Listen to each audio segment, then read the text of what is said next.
coming here to talk about H3 grids. This is a discrete grid. And this was a sort of challenge that me and a friend decided to put together. It's like how could we simply work with parquets with something like 6 teras or 10 teras and see how it goes, go a bit wild. So what we did is we've been working a bit with a DEM that is like very, very big, something like 300 gigas, and we wanted to try to also work with H3 grids and a very big parquet. So H3 grids is this sort of uniform grids that you can have over the planet. So it's very nice. It's how Uber works. It's not the best discrete grids. There's others that are way better because this has a bit of distortion, a bit more to the outsides. So basically, what happens is that for each of the polygons that you saw previously, you have a hash. Basically, each polygon in the planet has a sort of identification code. And in the case of H3 is this sort of hexadecimal codes that you see there.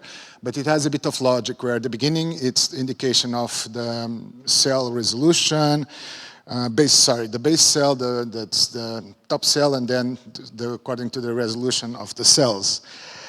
And of course, if it's an hexadecimal, this can be also represented on an integer. So we work with very large numbers to identify each cell on this sort of grid.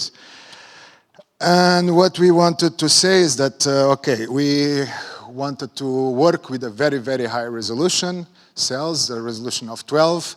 That is a very high resolution. We had also a very, very nice computer to work on with something like 500 gigabytes of RAM. And what we did was working at a resolution of 12, that is something like, if I'm not mistaken, 300 square meters per each polygon, and it ends up with a sort of like 6 teras of data. Of course, in this sort of grids, there's normally a technical limit of 15, a resolution of 15, but if you will be working with a resolution of 15, we had to get a hard disk of 2 petabytes. And we had to work with something like 570 trillions of cells. And it's a bit complicated. Anyway, like I said, we decided to work with the resolution 12 just for fun, 6 terabytes, and we tried to generate all the cells indexes. It took us something like 2 weeks to do all of this. And of course, we first tried in Python, but then we realized that it would take something like 6 months to do all this sort of hashing. And of course, we tried Rust, that it was good. In 2 weeks, we got all the indexes of this grid simply generated. We had some file corruption issues, but okay, that was a different story. And of course, Python, as it goes, it got slower and slower and slower. But anyway. So this is a bit the explanation of the algorithm, how we calculate all the indexes. Like we start one cell, then the children's, and we're going to a higher resolution. We get an index, and we keep pumping these to CSV files. So we have a massive CSV files with 1.64 hashes, trillions of hashes, and then we simply have to order all of this, which gives us a lot of headaches. And we basically use DuckDB to do this sort of sorting. It took something like 1 week.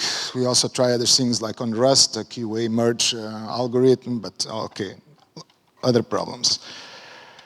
Then, so we have this sort of list of indexes and hashes. What we did was simply split the hashes, the number, into like the first digits, the second digits, and the third digits. We're using here query with the bitwise operator. I'm not going big detail on this. So why we did this? So that we end up with a parquet that is with subfolders. And of course, instead of looking for data in 7.9 terabytes, we simply can go to something very small within megabytes and then... Okay, thank you, Jorge.